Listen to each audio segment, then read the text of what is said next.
Universal Studios recently invited me here onto the back lot to visit a certain towering structure on the hill, that which has become world famous as the house that Psycho built. My journey to this weird off-the-beaten-path Gothic mansion was part of the studio's publicity for the forthcoming release on Friday, June the 3rd of Psycho 2, a sequel to Alfred Hitchcock's 1960 classic of the macabre. Come on, let's stroll casually up to the house together and find out what makes Norman Bates tick like a time bomb. First, let's meet Psycho 2 director Richard Franklin, a young Australian whose previous work was Patrick, a 1978 film about a catatonic, and Road Games, a little-seen horror film starring Jamie Lee Curtis. Now, Franklin first met Hitchcock in 1967 while he was a student at USC, and they became good friends, with the seasoned vet imparting certain philosophies to the young Franklin.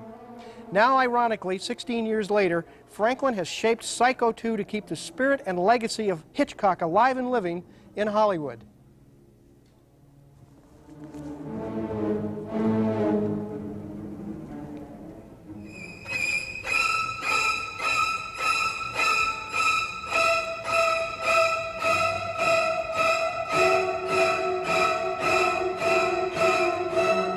Wouldn't it be better if you put her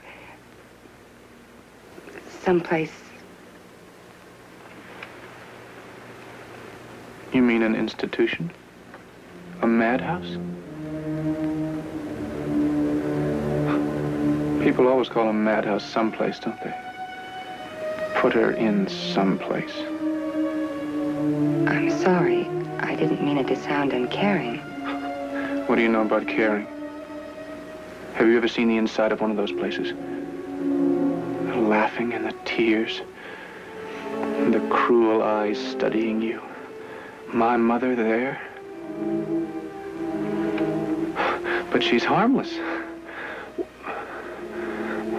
She's as harmless as one of those stuffed birds. Richard, how did you approach the problem of doing a sequel about an acknowledged masterpiece? Well, interestingly, of course, at the time Psycho was released, it wasn't acknowledged as a masterpiece. So one of the tough things is that people who now either misremember the film or who've reassessed it have decided that in the interim. We, first of all, decided we had to have a self-sufficient story because we knew there'd be some people out there who haven't seen the original, not many, but we had to have a self-sufficient story about Norman Bates as he is now. It could have been anyone, but I think it resonated with a lot more interesting things, that it was a character that we knew 22 years ago. Then, of course, it was a matter of trying to make a film that was faithful to the feeling and the tone of the original, which was the major difficulty. It was just defining what that tone was, because it's not just a horror film and it's not just a black comedy, as some people now like to think of it. Your visual faithfulness to the original film is there too. There's a lot of scenes that obviously were inspired by the original. There's one or two that are duplicated for obvious reasons. Yes, well, for ironic reason. I didn't duplicate for the sake of just copying. I think when people see the story and think about it, they'll realize that the reasons we've used certain shots again, or sequences of shots, is for a sort of ironic, almost tongue-in-cheek purpose. Tony Perkins, for example, walks through a series of shots that Vera Miles walked through in the original. But it was difficult to get on those reconstructed sets using a lot of the original materials. The house, of course, was the same house, and not be conscious of Hitchcock's camera angles. He was the master of film technique, and where he put the camera was generally the best place to put it. What standards did you set for the blood and violence in your film? Well, that was one of the difficulties in terms of the misremembrance of Psycho, and I went back to the original reviews of Psycho and to a series of letters to the editor of the New York Times in 1960, which were, people were split. Some people thought that the picture was gruesome, horrific, the most horrifying thing they'd ever seen, and some thought it was the model of restraint. Nowadays, most people think of the film as restrained, but we felt it wouldn't have been faithful to the original if there weren't a few moments in our picture that will shock a modern audience, as the original did. You went through all of the original footage from the shower sequence, and you found one scene that Hitchcock had not used. There were a couple of shots that that had been extended. There was only one shot ever done that wasn't used at all, and we decided not to recut the sequence, but we went back to the original negative, and the version of the original shower murder that opens our film is the most complete, well, it is the complete version, and there are many others around now, so people can see it as it was. You knew Hitchcock personally when you were a film student at USC. You invited him to the campus, and you more or less got to know him. What are your memories of Hitchcock from that period?